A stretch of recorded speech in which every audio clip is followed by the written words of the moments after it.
Oh my gosh, I am on such a high right now. I just got done with undergraduate research week. I still have my little name tag on. Oh my god, it was so fun. I'm literally on such a high, like, wow. Hey, thanks for tuning in to Vlogs by Key. I was so excited after our poster day and wanted to share the experience as well as my overall story on how I became involved in research as an undergraduate here at UCLA. And I wanted to give you guys 5 concrete ways to help you get involved in research at your institution. I really hope this helps you guys and encourages you to pursue research as an undergrad. So let me know if it helps. Leave a comment down below and let's get started. I was so nervous initially to do undergraduate research poster day because you're doing a poster. It's not a speech, so you're not like all eyes on you, but people who are interested in your poster stop by and listen to what you have to say about your poster, listen to your research. And I was always so scared because I thought, oh my god, what if what if I'm not able to answer something? What if they ask me a question and I'm stumped or like, but it was so much fun. I'm so fulfilled right now.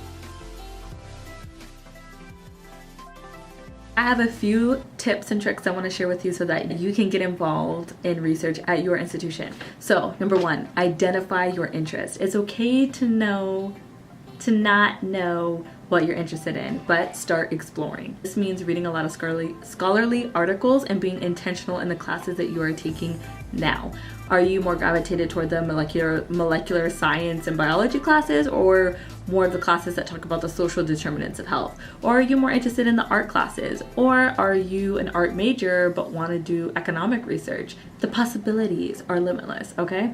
No one says you are in this discipline so you can't research in other discipline. That's not how it works. You can be a whatever major and do research with whatever faculty mentor you want to. You do not have to be in the class of the faculty that you want to research under, okay? That's one thing. But once you identify your interests through reading, paying attention in class, seeing what you gravitate to, you can do a lot of scholarly reading with Google Scholar, JSTOR, PubMed, just for among the few.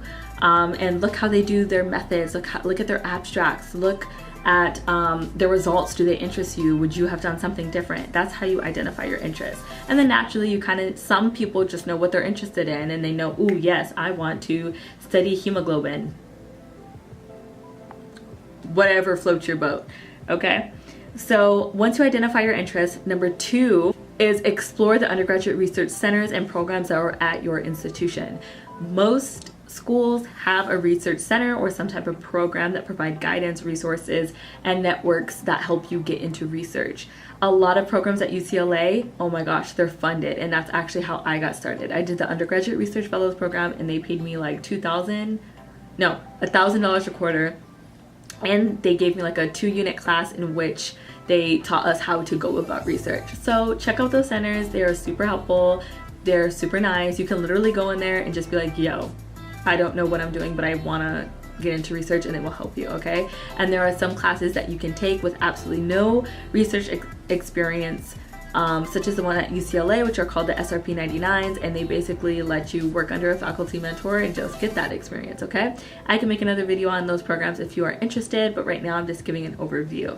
Number 3 is search for a faculty mentor, aka advisor, research advisor, aka PI, research or research mentor, okay? All same thing, different names at different institutions, whatever. Or you want to make a list of 10 faculty that you are interested in.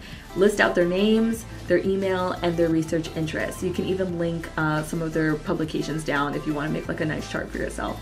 To do that, you literally go to the department pages of the areas you're interested in. So if you want to do public health research, you go to the Department of Public Health, you look at their website, you look at the faculty they have listed under there, and you click on them. And usually they have their research interests and a link to some of their publications.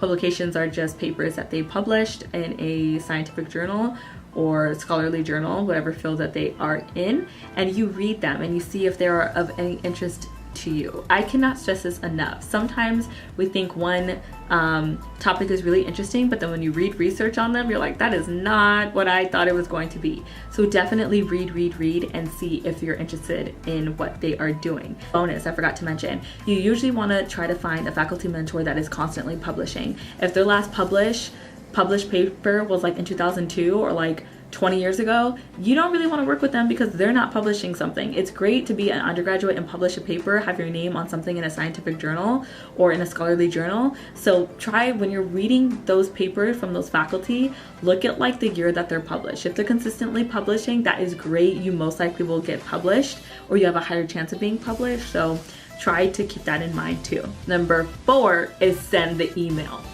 Okay, the email is supposed to be a formal email of interest to the faculty mentor you want to work under. The more you contact, the better. Okay, once you make a list of 10, honestly, maybe only like 2 of those people or those faculty mentors are gonna get back to you. But don't get discouraged. It's totally appropriate to send an email and then send a follow-up email a week later. And if you don't get a response, then send another bulk of 10 emails to new faculty mentors that you would want to work with. You want to have a crafty subject line that is concise and to the point. In the email, you want to be very strategic. You want to put your name, your year, your major, your interest, and your motive. Hi, my name is so-and-so. I am a second year major in so-and-so, and I am interested in your work. I am really interested in your paper, blah, blah, blah, blah, blah. This is similar to my interest.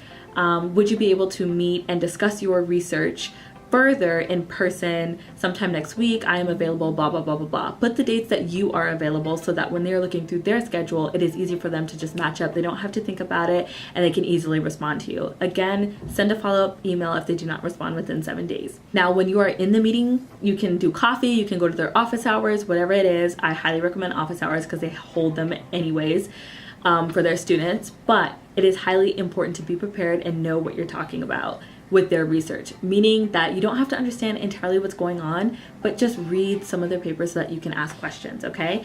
And then if they're like, yeah, we want you, like come work in our lab, you do not feel obligated to say yes. You can say, hey, I'm not too sure what I'm interested in, I'm filling stuff out, can I shadow in your lab? Can I shadow a postdoc student? Can I just see how it is? And they are usually more than willing to work something out for you. Step 5 is talk to friends and upperclassmen that are doing research in your area of interest or research in general, because they will tell you the research advisors to stay away from, the ones that are crazy, the ones that just make you do work that has nothing to do with your interest, etc. Okay, so take heed to advice. Don't listen to all of it, but take heed. Oh, one thing I should mention too is GPA. It does play a factor in the sense that you want it to be as competitive as you can, but is not a leading factor in whether or not faculty take you, depending on the faculty. If you have more questions about that, you can leave it in the comments and I will try to answer them. And then overall, I want you to remember, it's okay if you don't know your research interests, and it's okay if you get into a lab or a research group and you absolutely hate it. You are not obligated to stay in that position. You can totally dip out. That is okay. I know plenty of people who switch labs, and after like their 3rd lab, they are like, oh, yes, this is it. I love it, and they stay in that lab. But that's why it's important to start early. So if you're a second year, start looking for research. First year is like you're kind of early, like you ain't got to do all that. You can if you have time and your grades are fine, but I would suggest focusing on your grades and extracurriculars, like clubs and orgs on campus, and then going into research your 2nd year. 3rd year, you're not too late, you're considered on time. 4th year, it's like, you still have time, but you got to move quick. I do not recommend that. I would say 2nd year is optimal to get started into looking into research. I got started in the summer after my freshman year when I was going into my 2nd year. So my story is that I did the biomedical science research program, BICEP, at UCLA, my 1st year summer in session C, and it was molecular. It was teaching how to do molecular research. So we were in the lab and I did not like it. We were like remaking medical insulin with like plasmids and all this stuff, and I was just like, this is not fun. It's dark in here. I'm not talking to anyone. We're just looking at little molecular things. So when they required us to find a list of 10 faculty mentors that we wanted to work with, I chose to look at faculty who were in more social determinants of health, because I knew I was interested in healthcare but was not interested in like the molecular science research stuff. So I made my list accordingly to my interests. I did hear back from a lot of people. Some people told me that they weren't taking undergraduates in their lab, but they always deferred me to another person, or they always said, hey, according to the interests that you have told me, email this person. And so I did, and I set up a meeting. I went to her office hours, we talked, and she really liked me, and that's how it happened. I'm doing stuff that I love, which is I'm in the Fielding School of Public Health and the Community Health Sciences, and I'm doing racial health disparity research. So I love it, it's fun, and yeah. This is my experience at UCLA. Every institution is different, but we can talk about it. Thanks for watching.